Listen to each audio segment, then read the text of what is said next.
하나님 아버지 은혜를 감사합니다. 우리에게 또 귀한 밤을 허락해 주심을 감사하고 피곤하지만은 또 주의 전에 있게 도와주심을 감사합니다. 아버지, 오늘도 하나님의 말씀이 그리워서 주 앞에 왔습니다. 하나님, 오늘도 아버지 우리를 환영해 주시니 감사합니다. 우리를 안아주시고 품어주셔서 이 시간 주 안에 있는 삶이 되게 도와주시고 하나님 말씀으로 힘을 얻는 이 시간 되게 도와주시옵소서. 감사하고 예수님의 이름으로 기도드립니다. 아멘. 담임 목사님께서 지금 동남아시아 선교지 방문 중에 계십니다. 위에서 계속 기도해 주시고요. 영적으로나 육적으로나 건강하게 또 재충전돼서 돌아올 수 있도록 여러분들이 기도 많이 해주시면 감사하겠습니다. 하나님의 말씀 보도록 하겠습니다.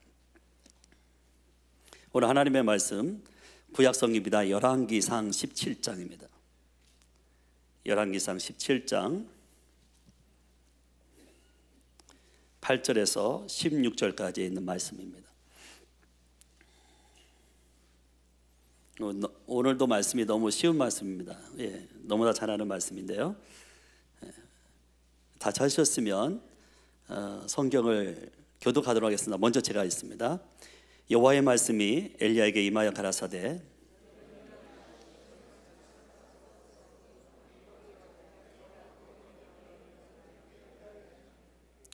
저가 일어나 사르밧으로 가서 성문에 이를 때에 한 과부가 그곳에서 나무가지를 줍는지라 이에 불러 가로되 청컨대 그릇에 물을 조금 가져다가 나로 마시게 하라.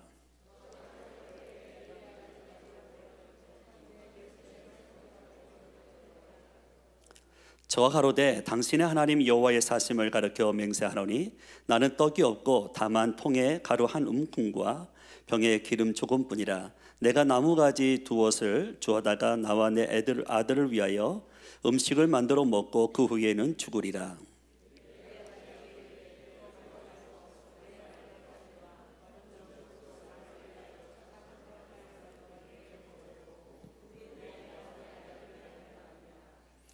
이스라엘 하나님 여호와의 말씀이 나 여호와가 비를 지면에 내리는 날까지 내 통의 가루는 그 통의 가루는 다하지 아니하고 그 병의 기름은 없어지지 아니하리라 하셨느니라.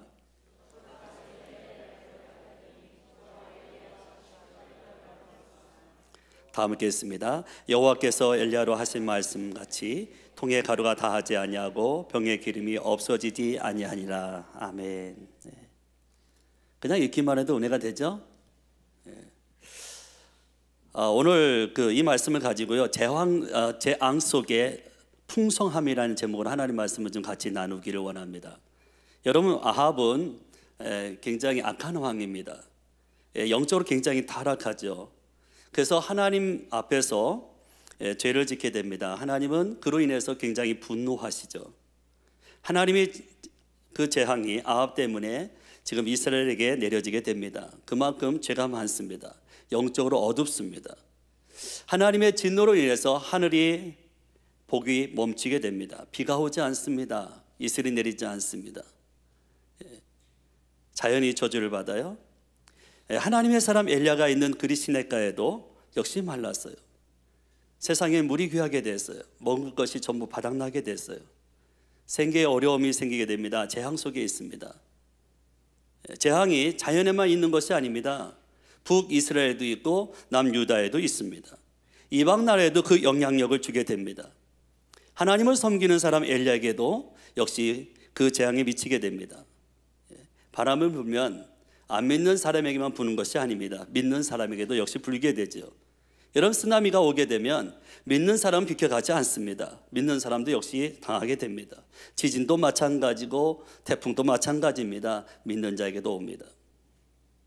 그런데 하나님은 그 재앙 가운데서 엘리야를 위해서 예비하신 길이 있습니다. 재앙 속에서 인도하시는 길이 있습니다. 그래서 엘리야에게 말씀합니다. 사르밧으로 가라는 거예요. 자, 8절에서 여러분 10절 말씀을 이렇게 보면 하나님의 말씀이 엘리야에게 임하는 모습을 보게 됩니다.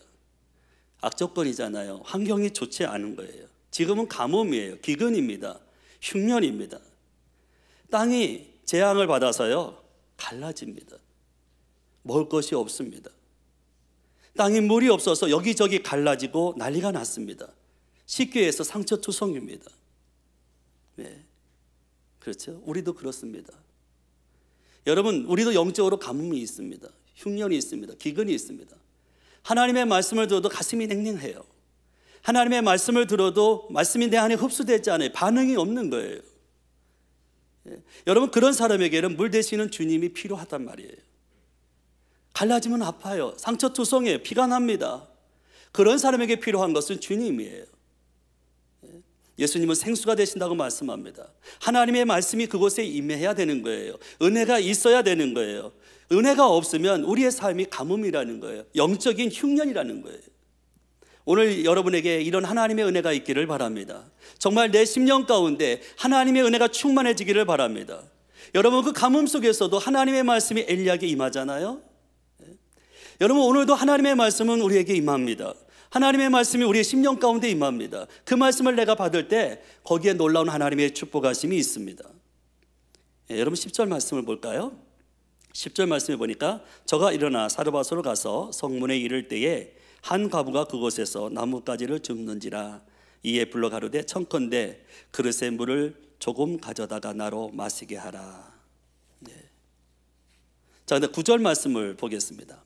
9절 말씀에 보니까 너는 일어나 시돈에 속한 사르밧으로 가서 거기 유하라. 내가 그곳 과부에게 명하여 너를 공개하게 하였느니라.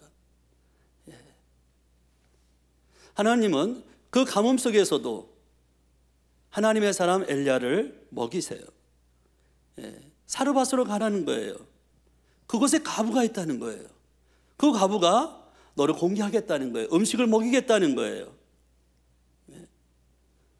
이 흉년의 때에 가뭄인데 기근인데도 하나님은 하나님의 사람을 먹여 살리겠다는 거예요. 지금 아무것도 없어요. 먹을 것이 바닥났어요. 불가능한 현실입니다. 그런데도 하나님의 말씀이 임하니까 소망이 생기는 거예요. 기근 속에서 하나님은 엘리야를 보호해 주시겠다고 말씀하는 거예요. 지켜주시겠다고 말씀하는 거예요. 더 이상 굶지 않게 해주겠다는 거예요. 여러분, 하나님의 말씀은 들으면 그래서 소망이 생기는 줄로 믿습니다. 하나님의 말씀을 들으면 힘이 나는 거예요. 그래서 엘리야가 하나님의 그 약속의 말씀을 붙잡고 일어나는 거예요. 여러분, 그리시네가에서 사르밧까지 거리는 가까운 거리가 아니에요. 160km의 거리예요. 먼 길이에요. 서울에서 부산까지 거리예요. 거의 그 먼 길을 달랑 말씀 하나 붙잡고 가요. 시돈 땅 사르밧이라는 동네에 가면 한 여자가 있대. 과부라는 거예요. 근데 그 과부는 외아들과 함께 살고 있어요. 이스라엘도 아니고 유다도 아니에요. 여러분, 시돈 땅은 이방 나라예요. 내가 하나님의 종인데 이방 땅으로 가면 돌에 맞아 죽을 수 있어요. 더군다나 과부를 찾아가는 거예요. 여러분, 과부는 부의 상징이 아니에요. 가난한 상징이에요. 구제를 받아야 할 사람이에요. 도움을 받아야 할 사람이에요. 과부는요, 기근이 아니어도 먹고 살기가 막막한 사람이에요. 근데 생각해 보세요. 그 과부에게 가라는 거예요. 말이 안 됩니다. 여기에 하나님의 보이지 않는 뜻이 하나 있습니다. 자, 여러분, 오늘 읽었던 열왕기상 17장 2절 4절 말씀을 여러분 한번 보십시오. 2절에서 4절까지 말씀 제가 읽겠습니다. 여러분 한번 보실까요? 여호와의 말씀이 엘리야에게 임하여 가라사대 너는 여기서 떠나 동으로 가서 요단 앞 그리 시내가에 숨고 그 시냇물을 마시라. 내가 까마귀들을 명하여 거기서 너를 먹이게 하리라. 자, 다시 오늘 본문으로 돌아오겠습니다. 오늘 본문으로 돌아와서 8절 말씀 보겠습니다. 여호와의 말씀이 엘리야에게 임하여 가라사대 너는 일어나 시돈에 속한 사르밧으로 가서 거기 유하라. 내가 그곳 과부에게 명하여 너를 공개하게 하였느니라. 말씀이 똑같아요. 장수만 틀려요. 똑같은 구절이에요. 똑같은 이야기를 하고 있어요. 내용이 같아요. 반복적이에요. 왜 똑같은 내용을 이렇게 나열을 해놨을까요? 하나님의 훈련이에요. 여러분 아이들이요, 프리스쿨에 있다가 킨더에 가게 되죠. 킨더에 있다가 또 엘리멘터리 스쿨 가게 됩니다. 근데 여러분, 킨더에 있다가 엘리멘터리 스쿨 가면 킨더의 과정을 아이가 다 알고 익숙해져서 그래서 엘리멘터리 스쿨 가나요? 그렇지 않죠. 엘리멘터리 스쿨 가면 다시 킨더의 과정을 또 배웁니다. 또 1학년 있다 2학년 올라가면 1학년 과정을 다 익숙해서 올라가는 게 아니에요. 다 알고서 넘어가는 것이 아니라 올라가는데 올라가서 또 반복합니다. 또 배웁니다. 일정 기간을 배우게 됩니다. 전체를 속속히 할 수가 없습니다. 그런데도 학년은 계속해서 올라간다는 거예요. 낙제하는 사람이 없다는 거예요. 엘리멘터리 스쿨 졸업하면은 다시 주니어 하이로 가고 주니어에서 하이스쿨 가고 그렇지요. 계속해서 완전히 알지는 못해도 계속 올라간다는 거예요.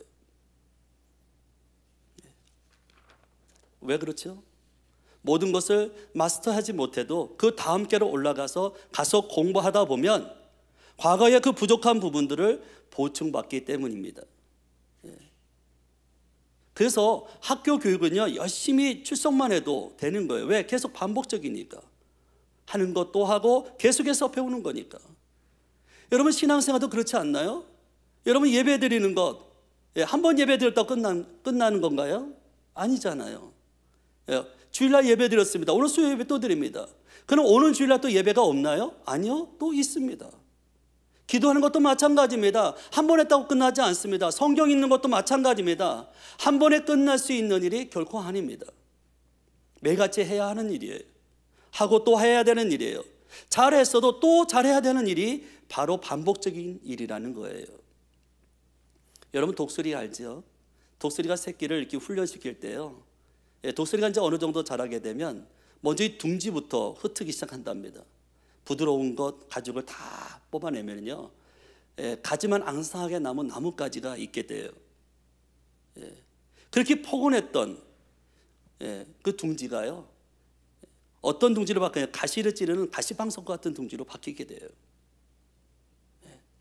어미 독수리는요, 새끼를 날개 위에 태우고 창공을 날아갑니다. 그리고 창공에서 날개를 후두덕후두덕 겁니다. 그러면 새끼가 뚝 떨어질 거 아니에요? 그러면 새끼는 살겠다고 안간힘을 쓰는데 어떻게 해요? 날갯짓을 막 합니다. 그래서 땅에 떨어지려면 또 다시 바다다가 또 창공 위로 올라가서 뚝 터뜨리고 그렇게 반복하는 거예요. 그러다 보니까 이 독수리가 어떻게 해요? 새끼 독수리가 날개가 강해지는 거예요. 그래서 독수리가 되는 거죠. 반복적인 교육이에요. 여러분 중요한 일은 반복 훈련을 통해서 비로소 수달이 된다고 하는 거예요. 지금 하나님의 훈련 방법은 뭐예요? 가뭄이에요. 기근이란 말이에요. 흉년이에요. 기근이 시작이 아니에요. 기근이 어느 정도 된 상태예요. 먹을 것이 지금 떨어진 상태예요. 먹을 것이 없어요. 아무것도 없는 그 절박감. 과부를 보세요. 과부가 지금 어때요? 아들과 최후의 만찬을 하고 죽으려고 해요. 절망적인 상황 아닙니까? 소망이 없는 그런 환경이죠. 근데 하나님은 그런 상황에서 우리를 훈련하고 계시다는 거예요. 하나님이 훈련하는 장소는 편안한 곳이 아니라는 거예요. 호텔 같은 그런 곳이 아니라 광야 같은 곳이라, 힘든 곳이라는 거예요. 여러분 이스라엘 백성들에게 주님이 뭐라고 했어요? 가나안으로 들어가라는 거예요. 말씀을 주셨는데 그 가나안에 들어가기 앞서서 이스라엘 백성들은 광야에서 뭐가 필요해요? 훈련이 필요해요. 40년이라는 긴 훈련의 시간이 필요한 거예요. 그 훈련을 통해서 하나님 말씀하고 있는 거예요.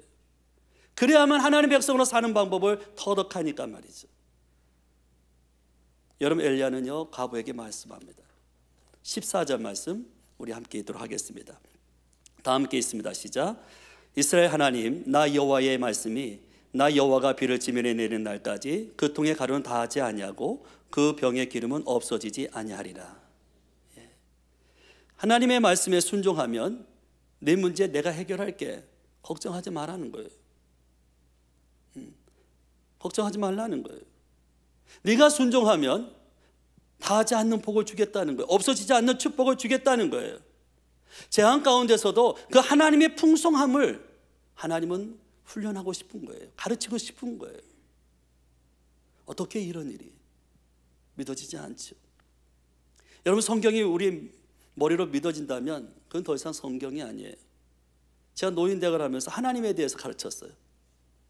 그리고 호목을 내줬어요. 그 호목이 뭐냐면 집에 가셔서 줄자로 머리를 재갖고 오라는 거예요. 머리 둘레를 재갖고 오라고 했어요. 그리고 지름을 재라고 했어요. 참 말 안 듣기는요, 애들도 말을 안 듣지만 연세 들어도 똑같더라고요. 숙제 해오신 분이 딱 3살밖에 없었어요. 25명의 학생 가운데. 그 숙제를 왜 냈냐고 저한테 묻는 거예요. 그래서 내가 그랬어요. 하나님은 광대하신 분입니다. 그런데 우리의 그 좁은 머리를 가지고 하나님을 이런 분이라고 판단할 때가 얼마나 많냐고.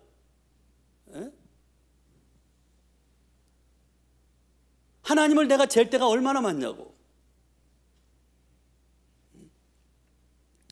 여러분, 하나님이 우리의 지혜로 납득이 되고 내 생각으로 믿어진다면 그건 하나님이 아니죠.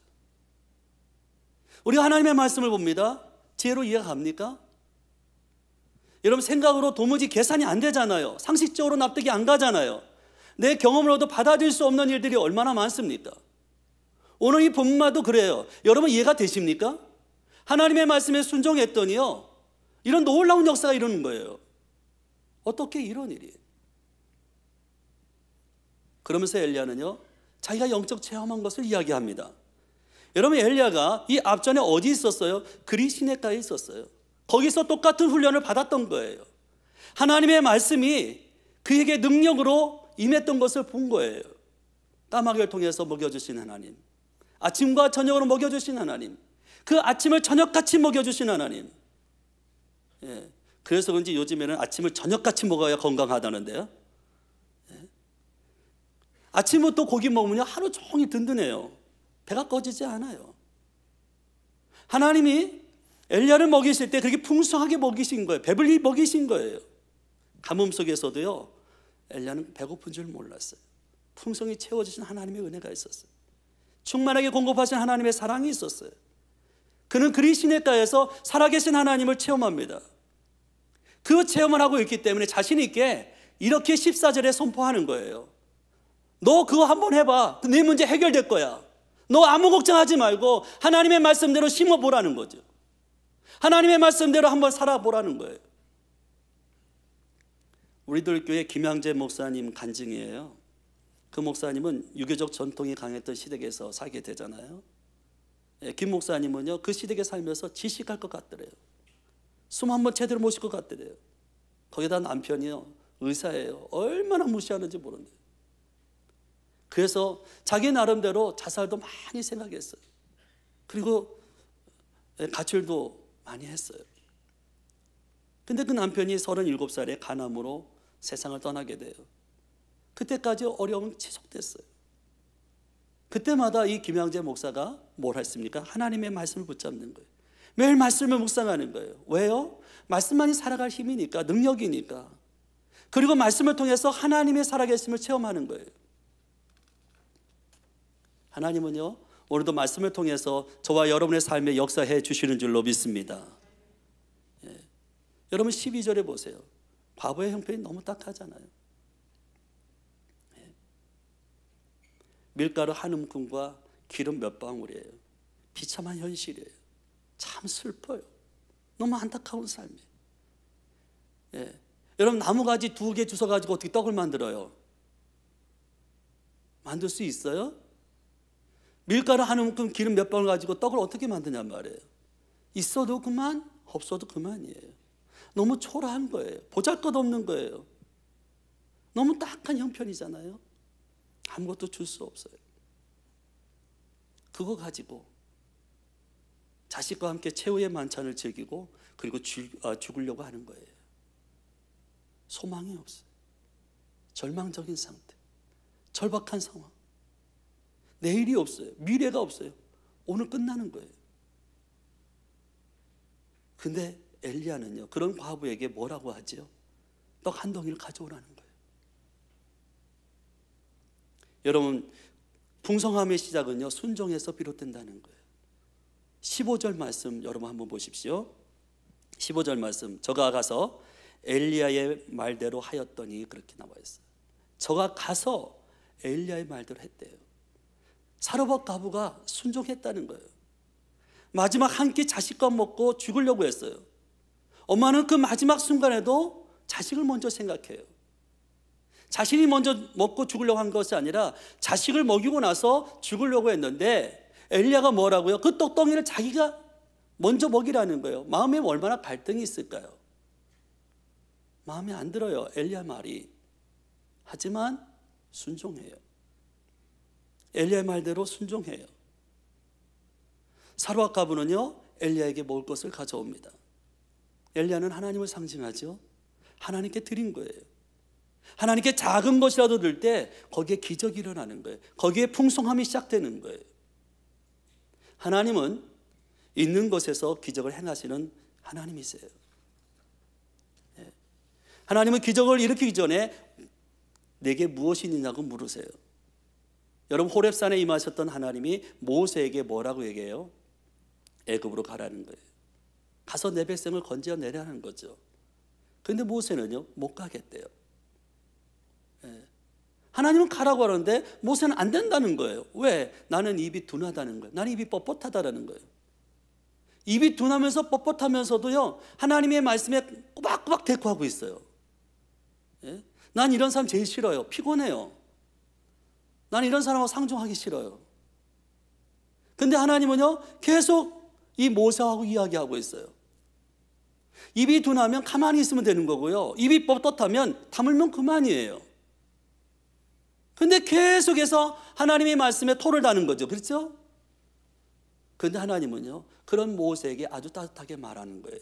모세야, 내 손에 있는 것이 무엇이냐는 거예요. 모세가 갖고 있는 게 뭐죠? 지팡이에요. 늘 끌고 다녔던 지팡이, 지녔던 지팡이죠. 양을 치면서 필요한 지팡이에요. 특별한 것 아니에요. 아무 쓸모없는 거예요. 마른 막대기예요. 그런데 그 마른 막대기 같은 그 지팡이가 하나님의 손에 잡히니까 놀라운 기적을 행하는 거예요. 여러분, 지팡이를 가지고요, 홍해에 들어가니까 어떤 역사가 일어났어요? 홍해가 갈라지는 거예요. 이스라엘 백성들이 물이 없어요. 갈급해요. 물을 마시고 싶어요. 그 지팡이를 가지고 반석을 치면요, 물이 콸콸콸 나오는 거예요. 이스라엘 백성이 원망하다가 불법에 물려서 죽어갑니다. 그때도 어떻게 합니까? 놋뱀을 만들어서, 그리고 장대에 매달았는데 그 장대를 바라보는 사람은 어떻게 됐어요? 살아나는 거예요. 죽어가는 사람이 살려내는 거죠. 광야 40년 동안 지팡이는요, 능력 그 자체였어요. 성경에 나타난 모든 기적들은요, 현재 있는 것을 내놓을 때 기적이 일어났어요. 현재 있는 것 드릴 때 거기에 하나님의 풍성함이 있었어요. 여러분, 빈들에서 예수님 말씀을 선포하잖아요. 그럴 때 예수님이 제자들에게 이런 말씀합니다. 너희가 먹을 것을 줘라. 사오는 것이 아니에요. 만드는 것이 아니에요. 하나님은 제자들을 존중해서 말씀하세요. 너희가 먹을 것을 좀 주어라. 먹을 것을 가져오라는 거예요. 그때 어린아이가 자기 도시락을 내놓지 않아요? 오병이어죠. 벌떡 5개, 물고기 2마리를 내놔요. 아주 작은 거예요. 초라한 거예요. 사소한 것이죠. 여러분, 그거 가지고 무엇을 할 수 있나요? 아무것도 할 수 없습니다. 절박한 상황입니다. 그런데 그것이 주님의 손에 옮겨지니까요, 기적을 일으키는 도구가 됩니다. 놀라운 일이 일어났어요. 아무리 적어도요, 주님께 드릴 때 풍성함이 시작된다는 거예요. 하나님 앞에 드릴 때 배불리 먹고도 12광주리가 남는 놀라운 축복이 일어나고 있다는 거죠. 마더 테레사 그 수녀가 있습니다. 그 테레사 수녀가요, 고아원을 처음 시작할 때 일입니다. 자기가 가지고 있는 것이 딱 1200불밖에 없더랍니다. 그래서 그 1200불을 하나님 앞에 드리고요, 그 다음에 자신의 몸을 하나님 앞에 드렸어요. 작은 물질이지만 주님께 드릴 때 기적이 일어나는 거예요. 기적은 지금도 가지고 있는 곳에서 시작된다는 거예요. 고아원을 통해서 그 하나님의 풍성함을 그는 평생 맛보지 않습니까? 여러분, 하나님은요, 작은 것을 통해서 역사하세요. 나는 아무것도 없어요. 나는 제로예요. 그러나 우리 하나님은 전능하신 분이라니까요. 나는 할 수 없어요. 불가능한 것이 내 현실이에요. 그러나 하나님은 할 수 있는 분이 저와 믿고 있는 하나님이신 줄로 믿습니다. 그 하나님에게는 안 되는 것이 없잖아요. 나는 아무것도 없어요. 그러나 그 하나님이 나와 함께 하시면 놀라운 일을 이루세요. 작은 것 별거 아니에요. 그러나 그것이 하나님 앞에 드려질 때는요, 놀라운 능력의 도구가 된다는 거예요. 그래서 우리는 내 삶을 드려야 돼요. 주일날 아침에요, 어린아이에게 엄마가 동전 2개를 줍니다. 얘야, 이거는 하나님 앞에 드려야 되는 거다. 이거 헌금이야. 꼭 헌금 시간에 하나님 앞에 드려라. 그리고 또 동전 하나를 줍니다. 이건 있잖아, 네가 예배 드리고 나서 집에 돌아올 때 가게에 들려서 네가 먹고 싶은 거 사 먹어. 아이가 너무너무 좋은 거예요. 신바람이 났어요. 얼굴에 웃음이 가득 찼어요. 왜? 내 손 안에 하나님께 드릴 헌금과 또 사 먹을 돈이 생긴 거예요. 그래서 애가 너무너무 신이 나서요, 교회에 가는데 뛰어갔어요. 바짝바짝 뛰어갔어요. 그러다가 애가 넘어졌어요. 그 넘어지면서 자기가 움켜쥐고 있던 동전 2개가 자기 손에서 빠져나간 거예요. 그 동전이 빠져나가면서 하나의 동전은 자기가 넘어진 바로 옆에 있었고요, 또 다른 하나의 동전은 떼굴떼굴 굴러가지고요, 하수로 쏙 들어갔어요. 그랬더니 애가 하는 말이요, 아, 일 어쩌나? 하나님께 드릴 것이 하수로 들어갔네?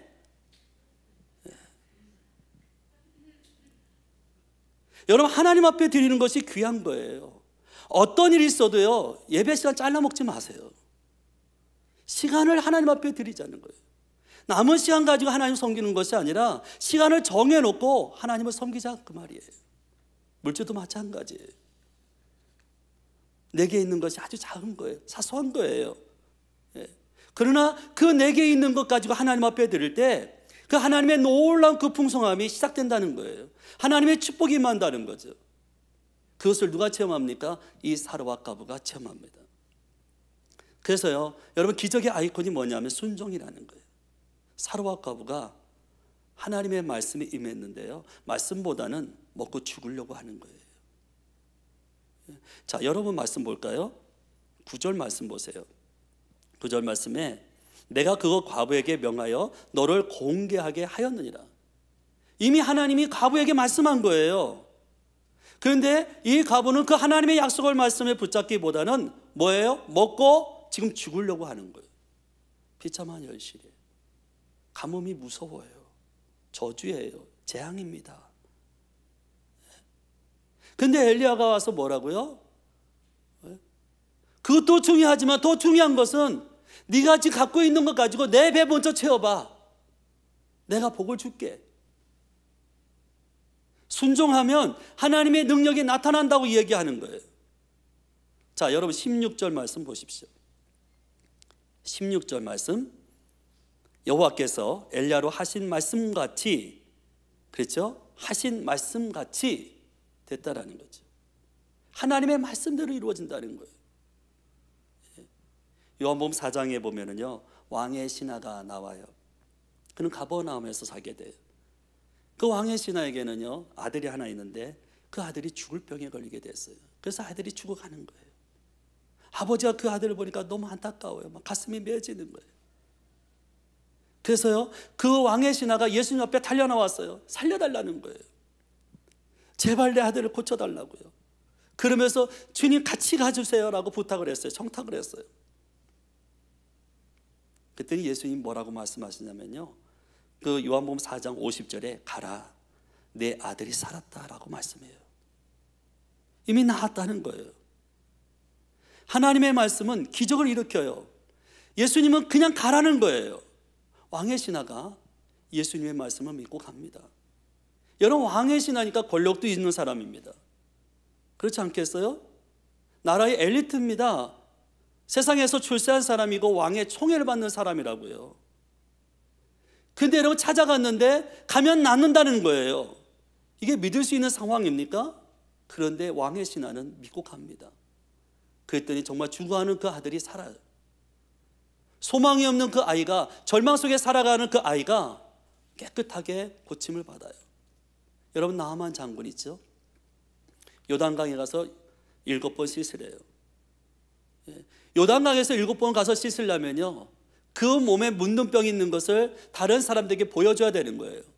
장군이니까 수행원들이 많을 거 아니에요? 함께 동석한 사람들이 많을 거라고요. 그 많은 사람들 앞에 자기의 부끄러움, 자기의 수치스러움을 보여줘야 되는 거예요. 여러분, 사람들이 아프면 병원 가는 거 꺼려 하세요. 왜 그런지 아세요? 병원 가서 자기 아픈 걸 보여줘야 되니까. 그게 싫은 거예요. 나만 장군 한번 생각해 보세요. 그래도 장군이잖아요. 명색의 아랍나라에. 그런데 자기의 그 부끄러운 부분을, 남에게 보여주기 그 싫은 부분들을 보여줘야 되는 거예요. 그 요단강에 들어갑니다. 아무 일이 없어요. 두 번째 들어 아무 일이 없어요. 6번 들어가 아무 일이 없어요. 그래, 이제 한 번 남았다. 한 번 더 들어갔어요. 그랬더니요, 몸에서 문둥병이 나아요. 여러분, 여리고성 우리 너무 잘 알잖아요. 이스라엘 백성들이 하나님의 약속의 말씀 붙잡고 돌았더니요, 정말 하나님의 말씀대로 그 성이 무너졌어요. 가나안 혼잔치 여러분 아시잖아요. 포도주가 떨어졌어요.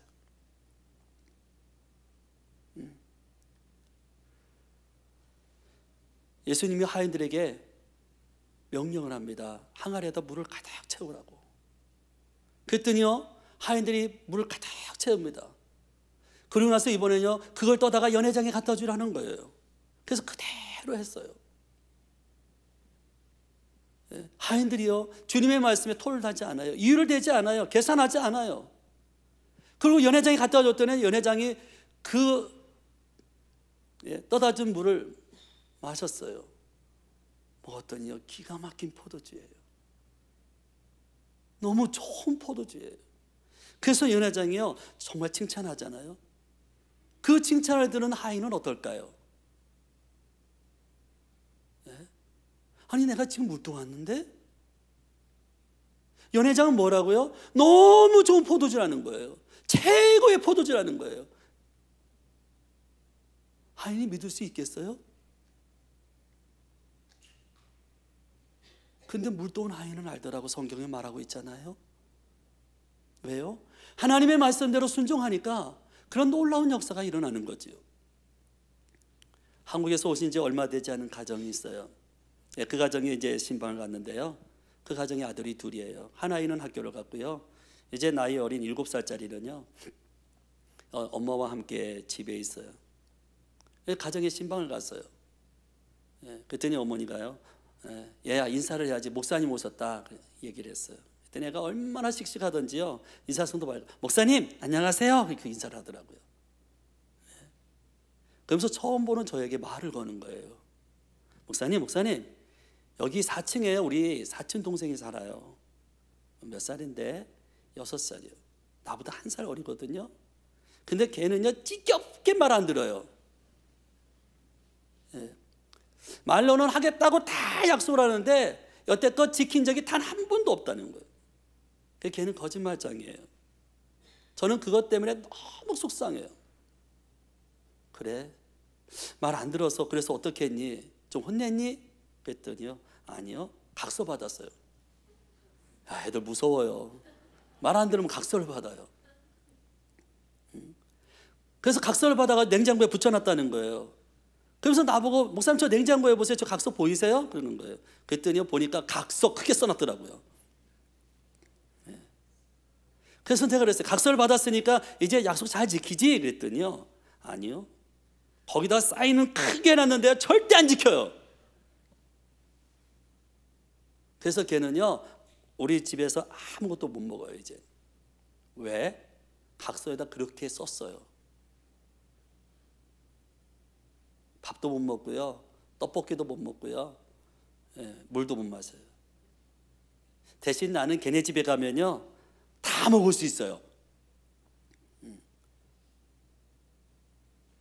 야, 그럼 사촌 동생이 너무 불쌍하지 않니? 아니요, 걔는 하나도 안 불쌍해요.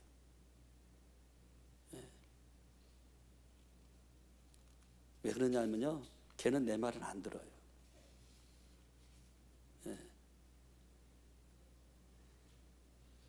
너는 다 먹을 수 있는데 걔는 못 먹으면 동생이 신경질 내지 않겠어? 그랬더니 그래도 할 수 없어요.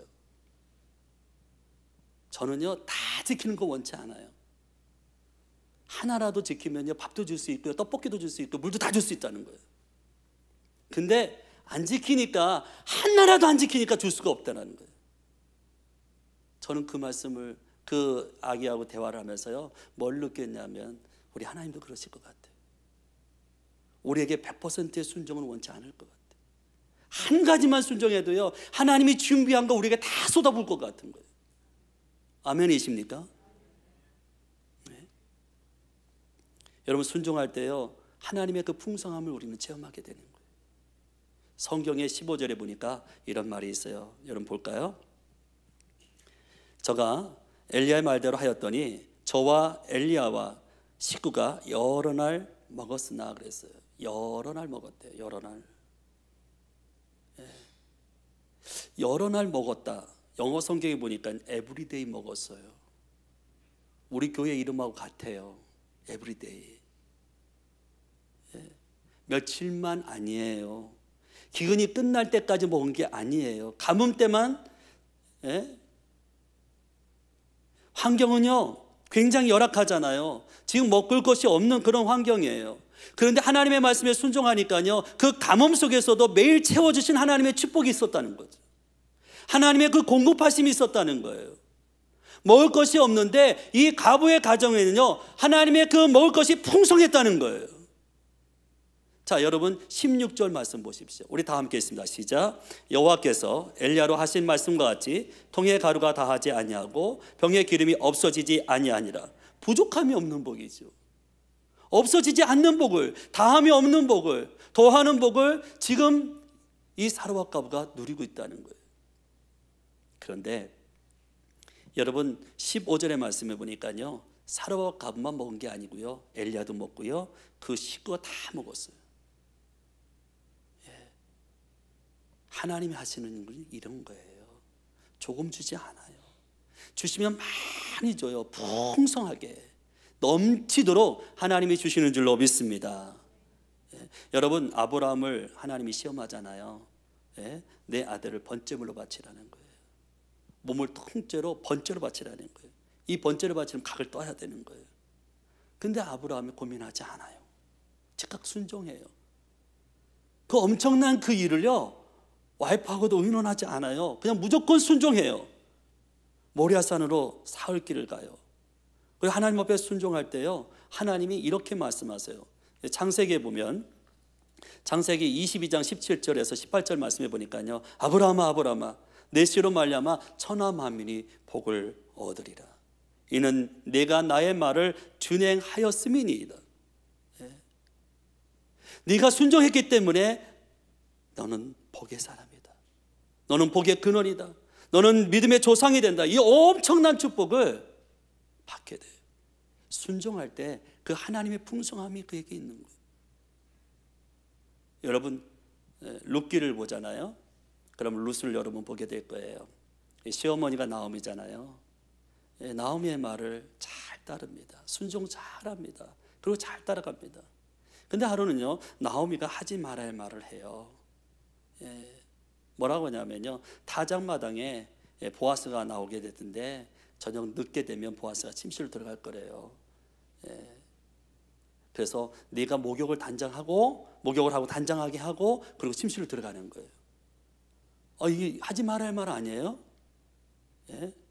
그리고 참 이상하게 시어머니들은 정보망이 참 대단해요. 집안에 있는데 어떻게 보아스가 타작마당에 나왔는 걸 알까요? 야, 참. 그래서 목욕을 시켜요. 그러면요 며느리 입장에서 어머니 왜 이러세요? 할 수 있잖아요. 대들 수 있고요 토달 수 있잖아요. 거역할 수 있잖아요. 반항할 수 있잖아요.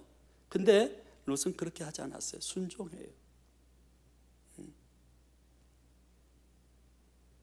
보아스가 기업 물을 자라고 순종해요.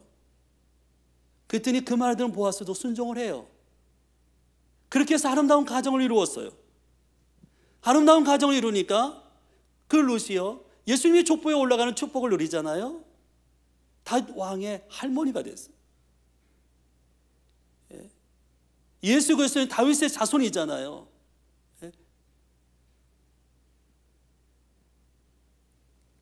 예수 그리스도가 이 땅에 오는데 그 모함 여인이 쓰임받게 돼요. 여러분, 순종할 때 복 받는 건 나예요. 하나님이 그를 존귀케 하고요, 하나님이 그를 풍성하게 만드세요. 나는 우리 교회가요, 이런 놀라운 역사가 일어나기를 바랍니다. 정말 우리가 하나님의 그 약속의 말씀대로 순종해서요, 정말 하나님이 주신 그 풍성함을 우리의 삶 가운데 누려가는 삶이 되기를 바랍니다. 여러분, 베드로 보세요. 자기 나름대로 열심히 했잖아요. 최선을 다해서 고기 잡으려고 했어요. 고기를 잡아야만 가정을 먹여서 살릴 수 있는 거예요. 어부잖아요. 밤새도록 수고했어요. 그런데 한 마리도 못 잡아요. 예. 정말 너무 허무하지, 허탈합니다. 가진 것이 없습니다. 인건비도 안 나와요. 어부 체면이 말이 아니에요. 근데 주님이요, 찾아오셔서 말씀하는 거예요. 저 깊은 데 가서 그물 던지라고 하니까 이 베드로가 하나님의 그 약속의 말씀 붙잡고 가서 그물을 던집니다. 그랬더니요, 애운 것이 너무너무 많은 거예요. 엄청난 고기를 잡습니다. 아마 베드로가 머리털 나고 이런 고기 처음 잡아봤을 것 같아요. 예? 베드로의 배에 고기가 가득 찼어요. 그 베드로의 배에만 고기가 가득 찬 것이 아니라 더 나아가서 야고보와 요한의 배까지 고기가 가득 차게 됐다라고 성경은 말하고 있어요. 여러분, 이거 엄청난 복 아닙니까? 너무 풍성한 축복 아닙니까? 하나님의 약속의 말씀 붙잡고 그냥 순종한 것뿐인데 놀라운 역사가 일어났어요. 여러분, 고기를 가득 채우면요, 만선이라고 해요. 그 만선의 축복을 누린 거예요. 대박이죠. 엄청난 복을 받게 됐어요. 하나님은요, 우리에게 풍성한 축복을 해주십니다. 나만 행복하게 하는 것이 아니에요. 나 때문에 주변의 사람들도 그 복을 같이 누리게 하고 같이 나누게 하는 거예요. 그것이 하나님의 사랑인 거예요. 난 저와 여러분이 그런 풍성함의 삶이 되기를 바랍니다. 여러분, 지금 이 환경을 한번 보십시오. 가뭄입니다. 기근입니다. 흉년입니다. 먹을 것이 없습니다. 아주 절박한 상황입니다. 그런데 그 절박함 속에 하나님은 말씀하고 있다는 거예요. 하나님의 말씀이 임하고 있다는 거예요. 여러분, 우리도 절박한 상황들이 있지 않습니까? 그 어려운 상황들이 있지 않습니까? 그럴 때 우리가 붙잡아야 될 것이 뭡니까? 사람 아니라는 거예요. 물질 아니라는 거예요. 하나님의 그 약속의 말씀을 붙잡을 때에 거기에 풍성함이 있다는 거예요. 하나님의 기적이 있다는 거예요. 그 약속의 말씀 붙잡고 나아갈 때에 정말 공급해 주신 하나님, 채워주신 하나님, 내 삶을 넉넉하게 만들어 가신 그 하나님의 능력을 내 삶에 경험할 수 있다는 거예요. 나는 그런 믿음의 사람들이 되기를 바랍니다. 우리 찬양팀 나와주실래요? 우리 찬양하기를 원합니다. 하나님은요, 열악한 환경 가운데서도요, 우리를 위해서 모든 걸 준비해 놓으셨어요. 그리고 우리를 인도해 가세요. 그리고 우리를 훈련하세요.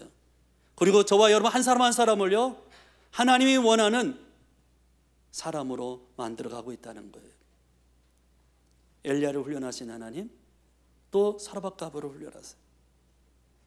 그리고 그 사르밧가브의 그 풍성함을 주신 하나님이 또 엘리야도 풍성하게 만드시고요, 가뭄의 때에 넉넉하게 누리게 하잖아요. 하나님 그러신 분이세요. 이 시간 우리 같이 전능하신 나의 주 하나님 같이 찬양하기 원합니다. 말씀을 기억하면서요, 같이 찬양하기 원합니다.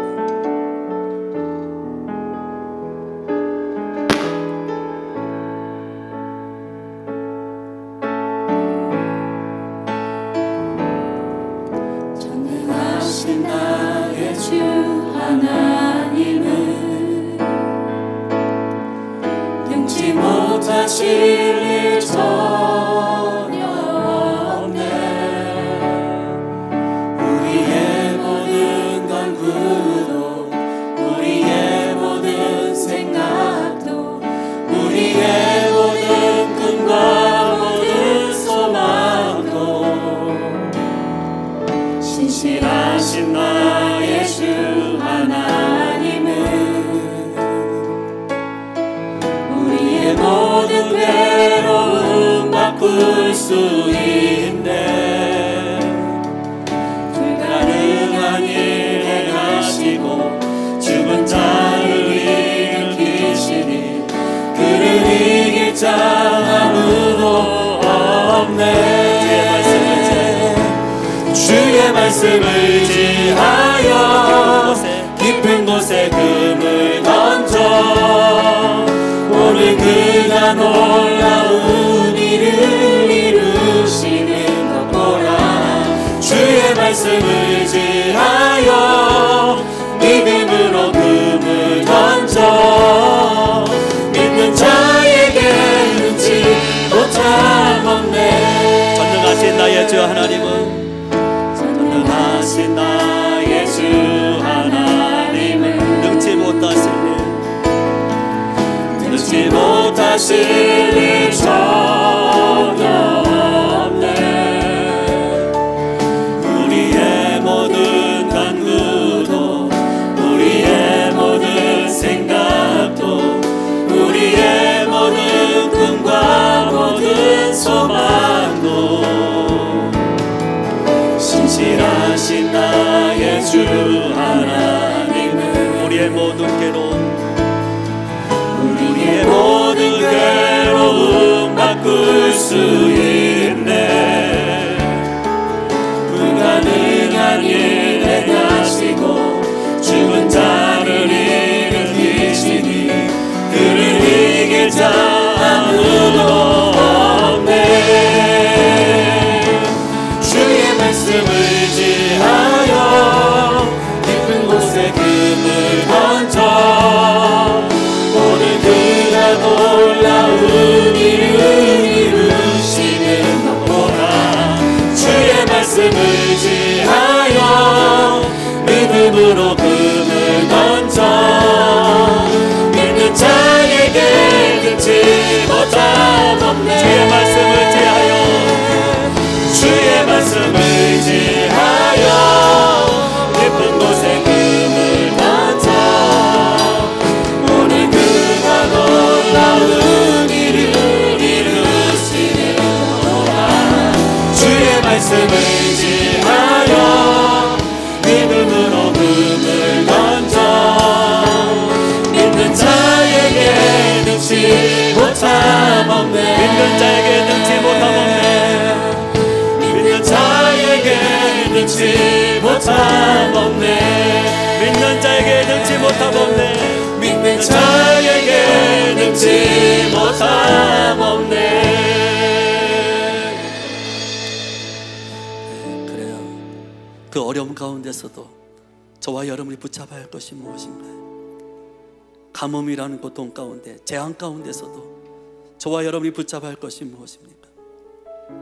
오늘 힘 안 든 사람 없습니다. 어렵지 않은 사람이 없습니다.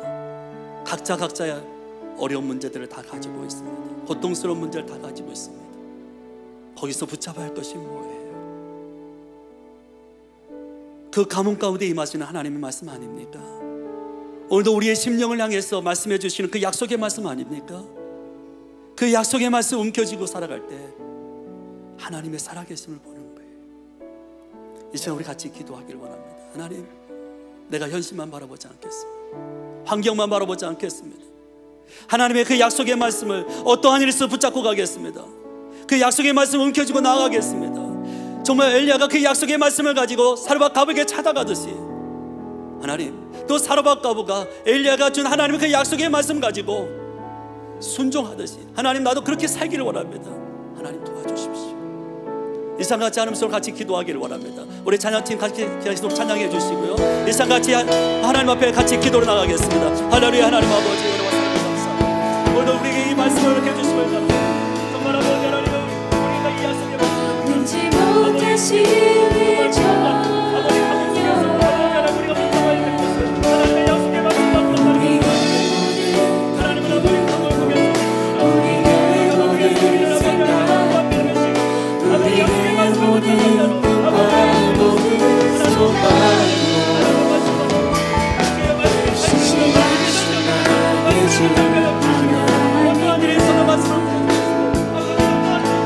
우리의 모든 괴로움 바꿀 수 있네. 불가능한 일 행하시고 죽은 자를 일으키시는 그를 이길 자 아무도 없네.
부릅니다. 전능하신 나의 주 하나님은, 전능하신 나의 주 하나님. 우리 다 같이 일어나서 찬양하겠습니다.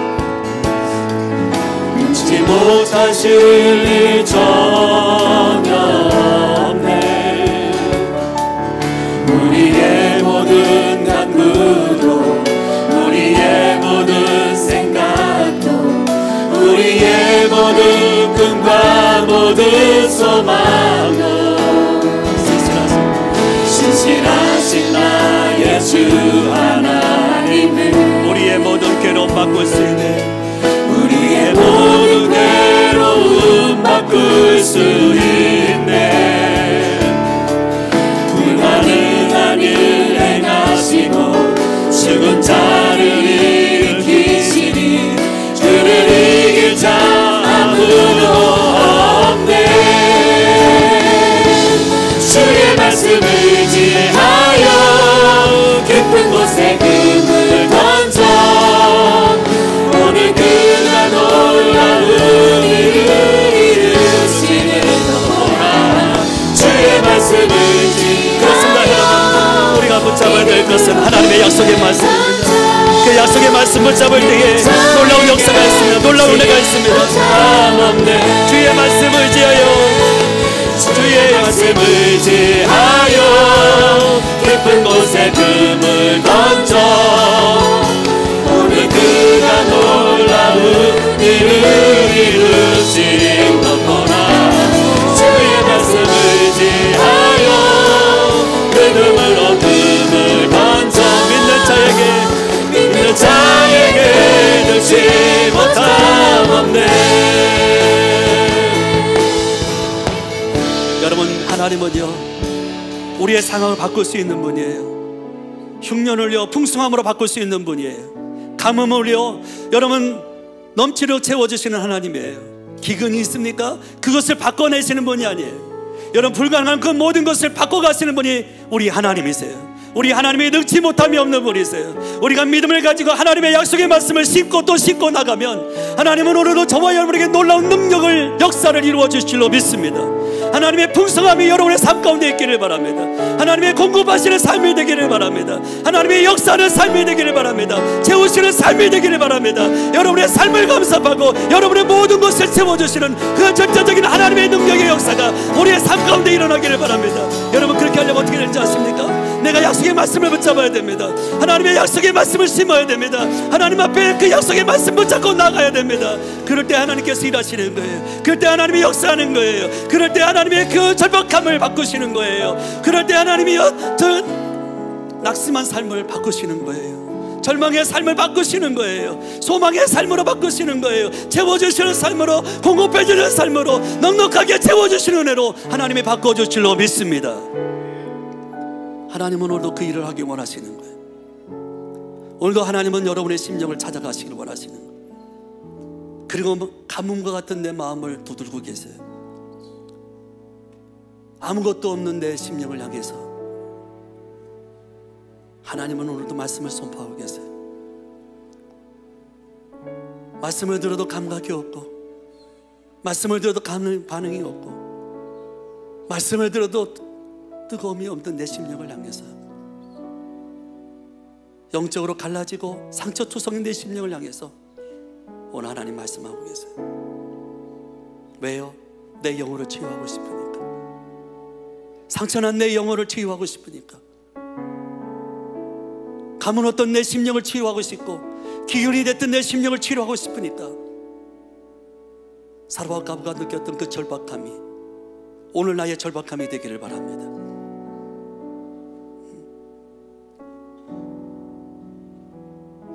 우리 이제 같이 기도하기를 원합니다. 하나님, 나를 고쳐주십시오.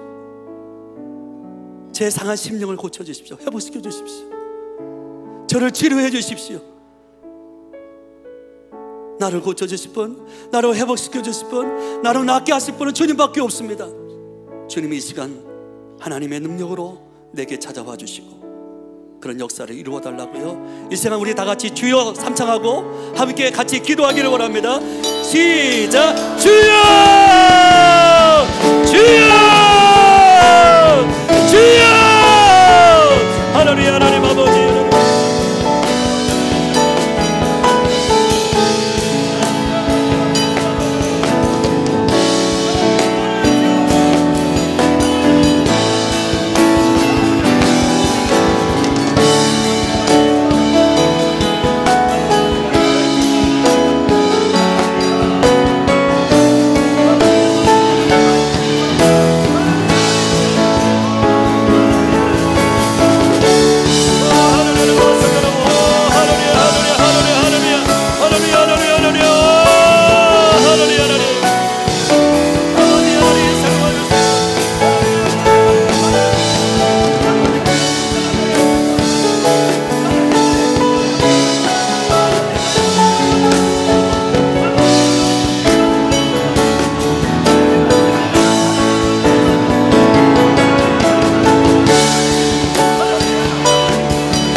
충만하게 하여 주시고 하나님의 말씀의 능력이 임하게 할렐루야. 하나님 역사하여 주시옵소서. 할렐루야. 오늘 아버지 하나님 하나님의 복성함을 아버지 영적인 복성함을 나도 경험하게 하시고 나도 누리게 하시고 아버지 그 믿음과 사랑하는 놀라운 역사 임하게 하여 주시옵소서.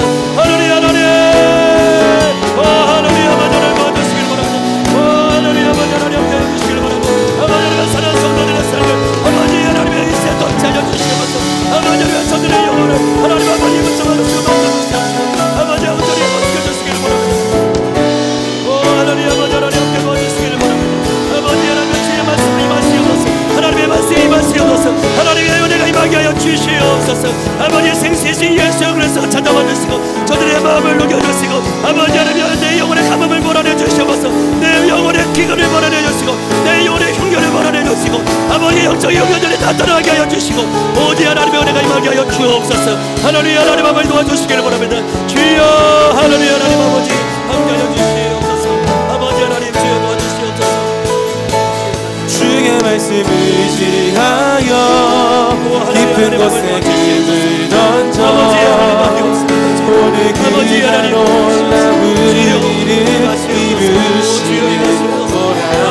주의 말씀을 의지하여 믿음으로 금을 던져 믿는 자에게 이루지 못함 없네. 다시 주의 말씀을 의지하여 주의 말씀을 의지하여 깊은 곳에 금을 던져 오늘 그가 놀라운 일을 이루시는 거라.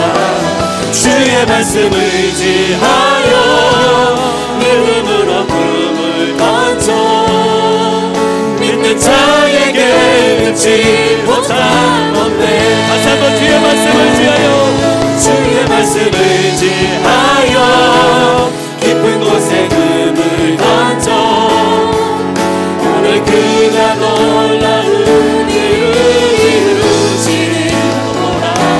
주의 말씀을 의지하여 믿음으로 금을 던져 믿는 자에게 이르지 못함 없네.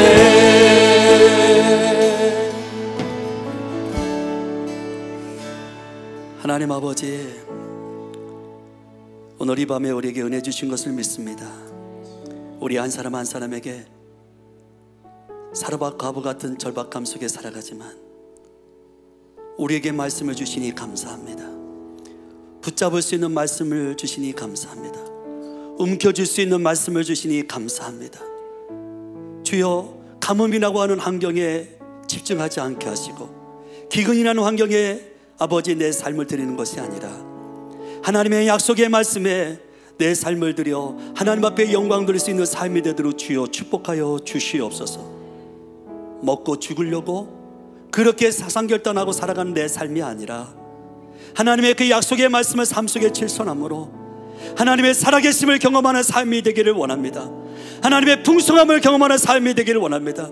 하나님이 공급해 주시는 삶이 되기를 원합니다. 넘치도록 채워주시는 하나님의 능력을 체험하는 삶이 되기를 원합니다. 오늘 이 아침 주 앞에 나와서 정말 오늘 이 시간 주 앞에 나와서 기도하는 사랑하는 성도들의 삶을 하나님 일일이 간섭하여 주시옵시고 채워주시기를 원합니다. 저들의 심령을 하나님 만져주셔서 아버지 영적인 아버지 하나님 흉년에서 저들을 건져주시고 하나님의 말씀이 우리 심령 안에서 풍성한 열매로 맺어지는 축복의 역사가 임하게 하여 주시옵소서. 에브리데이 하나님의 역사하는 마음 되기 원합니다. 하나님의 역사하는 심령 되기 원합니다. 하나님이 함께하는 공간 되기 원합니다. 하나님과 더불어 살아가는 축복의 삶 되기 원합니다. 그런 우리의 삶으로 하나님 만들어 주시옵소서. 이젠 우리 주 예수 그리스도의 은혜와 우리 하나님 아버지의 그거 놀라우신 사랑하심과 성령님의 감동감화 교통으로 충만하심이 오늘 주의 말씀을 들으며 재앙 속에서 하나님의 풍성함을 경험하기로 결단하는 사랑하는 성도들 머리 위에 아무리 열악한 환경이라도 하나님의 말씀을 붙잡고 살아가기로 다시 한번 다짐하는 사랑하는 성도들 머리 위에 또 절박한 상황 속에서 이 약속의 말씀 붙잡고 하나님 앞에 눈물 짓고 매달리는 사랑하는 성도들 머리 위에 저들의 가정 위에 저들의 사업터 위에 그리고 아버지 하나님 동남아시아 선교 중에 있는 사랑하는 담임 목사님 네 분 머리 위에 이제부터 영원토록 함께 계시기를 간절히 축원하옵나이다. 아멘.